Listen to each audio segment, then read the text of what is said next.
vamos seguir agora falando a respeito do relatório que foi apresentado agora há pouco pelo Departamento de Agricultura dos Estados Unidos.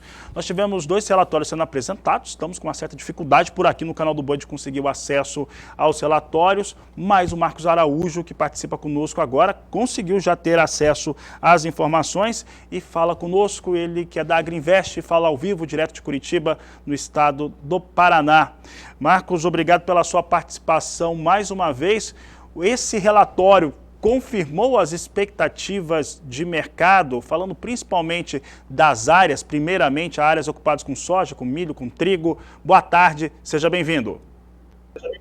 Olá, muito boa tarde a todos. Pois é, Fabiano, na divulgação dos dados aí, houve um congestionamento de dados no site do Departamento de Agricultura dos Estados Unidos, causando atrasos aí.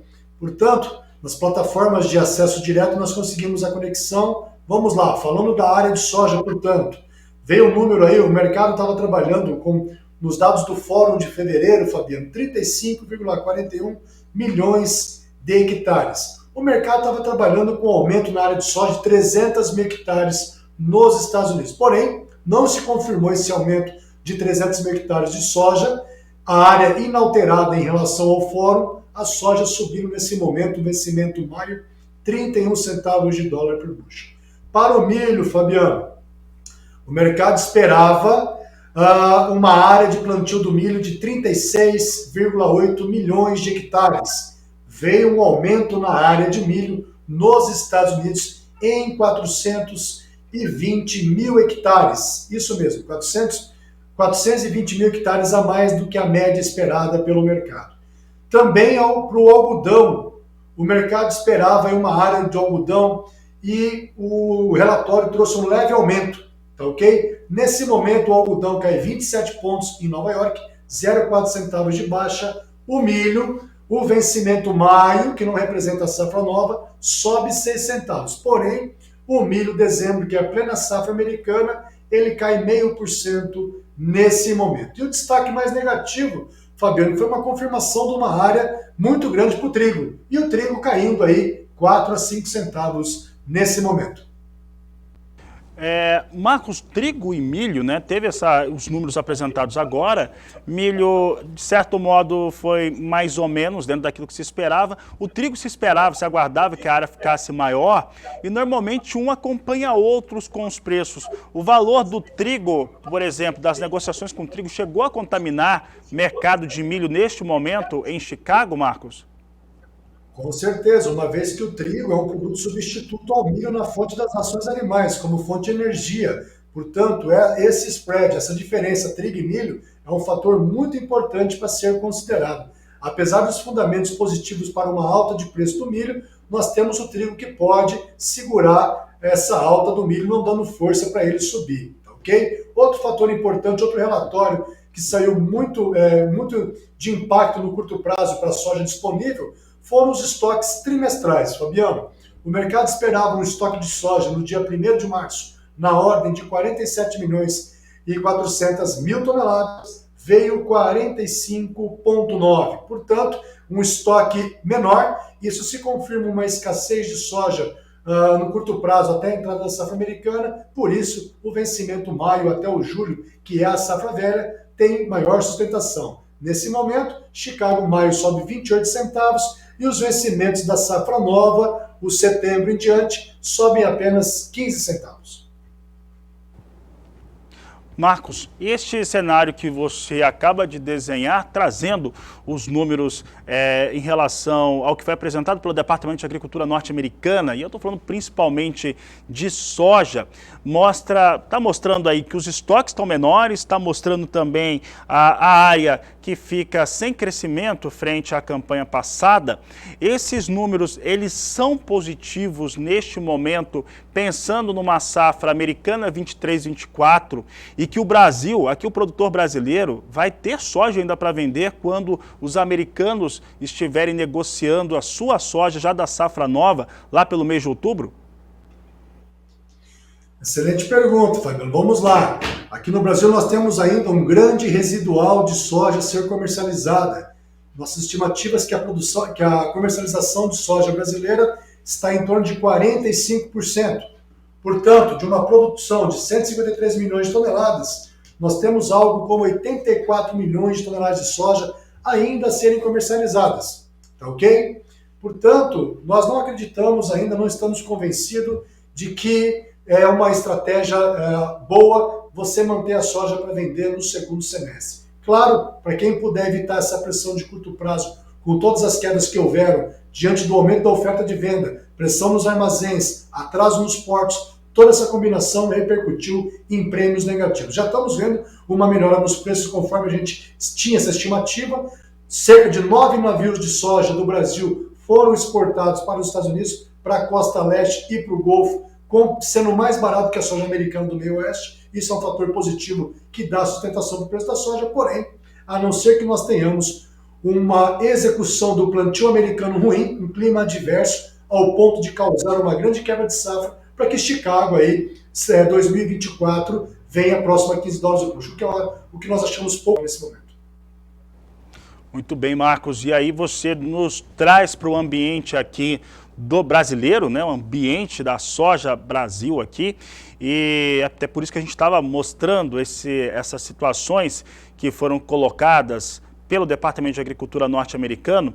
Aqui no Brasil nós estamos vendo até alguma recuperação, né? Tivemos ali uma semana, essa semana agora que está encerrando, com alguma recuperação para a soja, mas o fato é que as perdas são muito grandes no acumulado dos últimos 30 dias, mostra uma pressão negativa forte, seja por conta dos prêmios, seja por conta da China moderando muito as suas aquisições de soja, tanto no Brasil quanto nos Estados Unidos, e até mesmo o dólar. E o dólar vinha cedendo bastante durante essa semana. Marcos, como é que fica esse cenário de comercialização de soja no Brasil, já que o produtor teve momentos que poderia ter negociado melhor, né? Não negociou, está aguardando também um cenário de preços mais altos, mas as contas agora em abril elas vêm, elas começam a bater na porta desse produtor.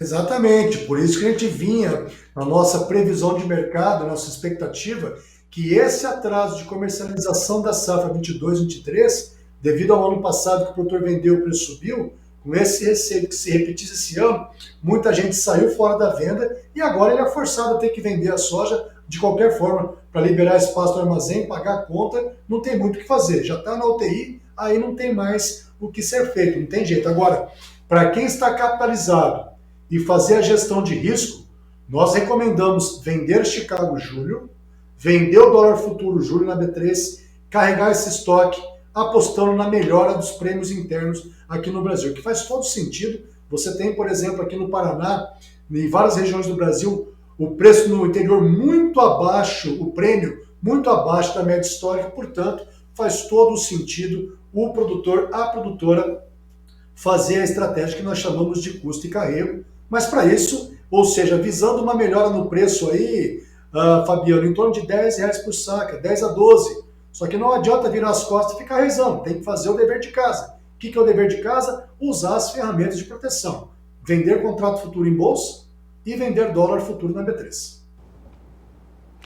E uma outra questão que nós temos visto, e o produtor acabou por não usar as ferramentas disponíveis, né? Mas aí tem ainda muita soja para negociar. Dá para, antes de eu começar a falar da relação milho e soja aqui no Brasil, Marcos, dá para ter uma previsão? Nós temos aqui no Brasil entre 82 até 89 milhões de toneladas de soja ainda para comercializar da safra 22-23. A Agrinvest tem esses dados?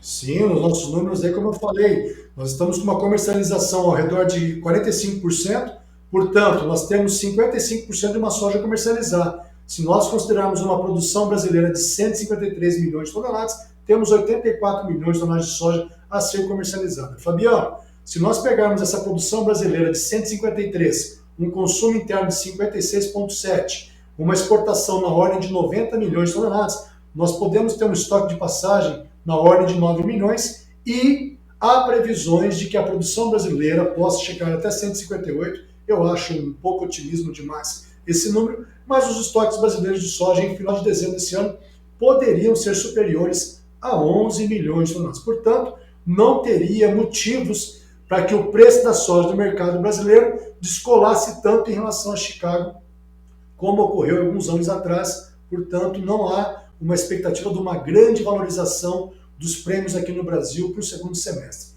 Conforme a área plantada agora nos Estados Unidos, essa divulgação da intenção de plantio, ok? Os americanos, a se confirmar a repetição de uma produtividade recorde na soja, nós teríamos uma produção recorde de 122,7 milhões de toneladas. Para o milho, eles estão trabalhando com uma produtividade recorde, confirmando essa área seria uma produção a maior da história, na ordem de 387 milhões de toneladas. Fabiano. Marcos, e agora vou trazer uma sequência de perguntas sobre soja aqui no Brasil. Falando da soja, primeiro você já pontua essa questão de ter realmente esse grande volume, né? O quanto desse volume deve ser negociado ainda no primeiro semestre. A outra é uma outra questão mais de campo, mas que se essa produtividade mais alta que o produtor teve, não foi só a expansão de área, foi muito mais produtividade alta, compensa nas margens em relação ao produtor rural, vendo uma saca de soja com o valor mais baixo. São essas questões agora que eu faço para você sobre soja, Marcos Araújo. Certamente, Fabiano, nós temos esse ano, infelizmente, um problema isolado para a sojicultura gaúcha, com essa quebra de safra. Das últimas 4 safras, os gaúchos quebraram 3. É uma situação delicadíssima para o produtor gaúcho. Agora, quando você pega outras regiões com maior estabilidade climática, você tem aí produtividades muito acima de uma média histórica, essas novas variedades aí. Por exemplo, a gente assiste uma fazenda lá no Maranhão, acompanhando de perto. Nós estamos lá com um talhão de 500 hectares, fechando com uma média de quase 81 sacas por hectare. Tem clientes nossos do Mato Grosso em grandes extensões de terra que colheram lá acima de 85, 90 sacas por hectare. Claro, são variedades novas, mas nem um todo. Então você tem várias regiões que essa destaque na produtividade compensa sim, em partes, esse recuo do preço. Se você pegar um preço da soja de janeiro para cá, por exemplo, em Sorriso, o recuo na saca de soja é de mais de R$30. Portanto, a gente tem que olhar com carinho novamente, não só dentro da porteira. Muitos produtores querem aumentar 2 sacas de soja a 150, aumentar R$300 por hectare, mas deixa de ganhar R$30 por saca de soja numa lavoura de 60 sacas, são R$1.800 que deixa de perder na comercialização. Portanto, essa provocação é para olhar com muito carinho esse risco de mercado que está deixando de colocar no bolso todo esse dinheiro que fica na mesa e o produtor fica muitas vezes só assistindo e aí alguns analistas que falam de soja de R$200, acabam essas opiniões, essas análises rasas, saindo muito caro para o agronegócio brasileiro. Marcos, e agora eu faço, já que você falou do Mato Grosso, né, um cenário também que tem ocorrido que parte dos produtores tem preferido comercializar, inclusive milho, que também tem uma comercialização muito atrasada, mas tem comercializado um pouco mais de milho, esperando valorizar a soja, já também provavelmente vendo uma questão logística que já é sem solução no momento, já que não tem armazém, não tem caminhão, né? Aqui no Centro-Oeste não estamos vendo isso, não tem armazém, não tem caminhão, está em silobag e que vai colher milho também em pouco mais de um mês aqui no Mato Grosso, um pouco mais cedo, Mato Grosso do Sul e Goiás um pouco mais tarde, mas colocando o milho já no jogo, colocando no negócio e segurando soja. E aí o mercado do milho tem reagido de uma maneira negativa aqui no Brasil também.